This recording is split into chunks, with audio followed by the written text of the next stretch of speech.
est assez inefficace, mais ce n'est pas l'essentiel. L'essentiel, c'est les gaspillages innombrables. On peut en faire une liste infinie des lobbies qui font imposer des déductions fiscales scandaleuses. Je pourrais vous en donner des noms. Des administrations qui font des dépenses scandaleuses d'une façon sans contrôle. Le fait qu'on ait 7 niveaux de collectivité territoriale, quand en Allemagne, il y en a 3, et que ça entraîne des dépenses folles. Le fait qu'on dépense pour les personnes âgées, les retraités, beaucoup plus que pour les jeunes. Le fait qu'on n'ait pas le courage d'imposer le respect de la sectorisation scolaire, qui fait que normalement les milieux scolaires les milieux sociaux devraient se mêler à l'école, et que on a fermé les yeux sur cette réglementation. Le fait que les logements sociaux sont encore sectorisés dans des endroits lointains, qui fait que les milieux ne se mêlent pas.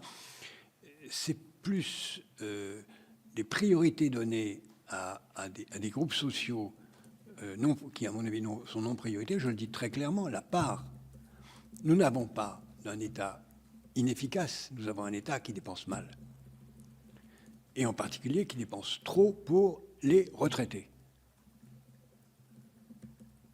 Je le dis avec, non pas de conflit d'intérêt, puisque je suis dans cette classe d'âge, nous dépensons trop, et en particulier pour les personnes âgées ayant les moyens d'assurer leur retraite. Je ne parle pas des petites retraites qui sont évidemment à protéger. Bon.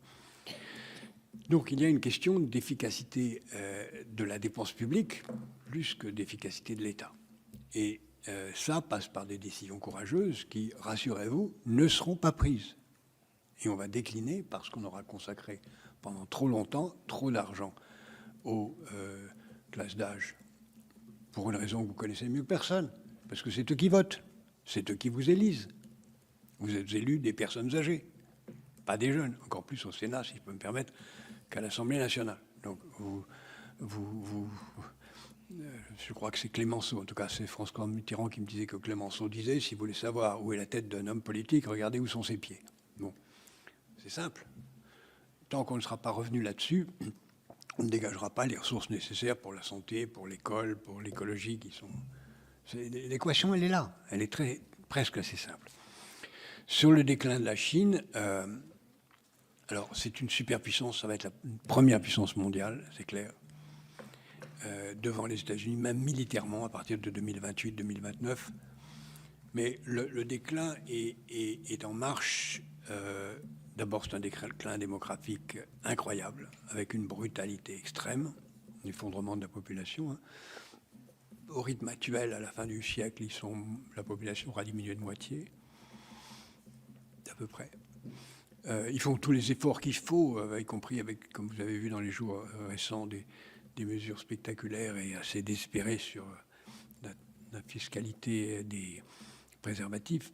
Mais je ne pense pas que ça suffira. Je pense que tant que les Chinois n'ont pas un espoir de liberté individuelle démocratique, ça ne changera pas. Ce qui ne veut pas dire que les démocraties sont à l'abri. Le voisin coréen est le pays qui, tout en une démocratie plutôt correcte, est le pays au monde où la chute démographique est la plus élevée. Les Chinois ont commis aussi la même erreur que beaucoup de pays de toute nature, pour un argument simple, pas de logement, pas d'enfants. La France, c'est pareil, pas de logement, pas d'enfants. Donc les Chinois ont fait cette erreur aussi sur la politique du logement. Bon, il y a beaucoup de raisons. Donc l'effondrement démographique, le fait que la Chine manque terriblement de ressources agricoles, même si elle essaie de le compenser, et qu'elle a une super croissance militaire extraordinairement coûteuse. Donc il me semble que la Chine n'a pas les moyens d'être durablement une superpuissance sans véritablement stagner, tout en sachant qu'aujourd'hui, son niveau de vie moyen est assez bas. C'est comme la Russie, c'est une superpuissance militaire, mais le niveau de vie de ses habitants n'est pas très élevé. Donc c'est comme, d'une certaine façon, toute proportion gardée, les États-Unis. La Chine est le numéro 1 mondial dans un grand nombre de secteurs, en particulier les secteurs de l'électricité verte et donc de l'automobile, qui va balayer l'industrie automobile européenne. Et les États-Unis sont numéro 1 mondiaux dans le numérique, qui, en effet, nous sont considérables. C'est pourquoi ça m'amène à la question, pourquoi l'Europe, est-ce que l'Europe est en 3e division? J'avais écrit il y a 3 semaines un article pour montrer que, en matière de défense, l'Europe est dans beaucoup de secteurs numéro 1 mondial. En matière d'armement naval, d'armement terrestre, d'armement aérien, on n'a rien à envier aux États-Unis, aux Chinois et aux Russes. On ne le sait pas assez, mais on a d'incroyables moyens militaires. On n'a simplement pas d'armée intégrée, on n'a pas de commandement intégré, on n'a pas encore une identité politique qui nous permet de l'affirmer. Et surtout, on a 2 faiblesses majeures qui peuvent être mortelles. Les réseaux numériques, comme on le voit avec ce qui s'est fait passer avec le juge français à la Cour pénale internationale. Chacun d'entre vous, moi y compris, on peut se trouver demain matin sans accès Internet, parce que les accès Internet, les cartes de crédit, tout ça, sont pas les cartes de crédit pour la France, mais sont assez largement américaines. Et tant qu'on ne s'est pas doté dans le numérique de moyens autonomes européens, nous sommes incroyablement fragiles. De même, tant qu'on ne s'est pas doté de moyens de récupérer la chaîne de valeur des matériaux critiques, on est mal. Je crois que le sénateur de La Rochelle est ici présent. Oui. Bon. Je parle donc sous son contrôle. Il y a 30 ans, la première usine de raffinage des matériaux critiques était à La Rochelle. On l'a vendue aux Chinois, qui l'ont délocalisée en Chine et qui ont ensuite assuré, en déployant ces techniques, la maîtrise mondiale du raffinage des matériaux critiques qui était en France et qu'on essaye, je crois, modestement de rattraper aujourd'hui. Donc, on a fait beaucoup d'erreurs, c'est pas perdu.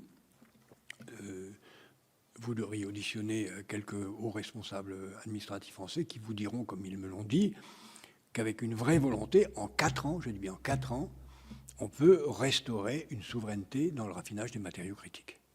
Alors qu'on dit c'est perdu, on dépend des Chinois, mais c'est pas perdu. C'est une question de volonté. Donc, il nous manque le numérique et les matériaux critiques qui sont liés l'un à l'autre. En dehors de ça, nous sommes plutôt en première division et de loin.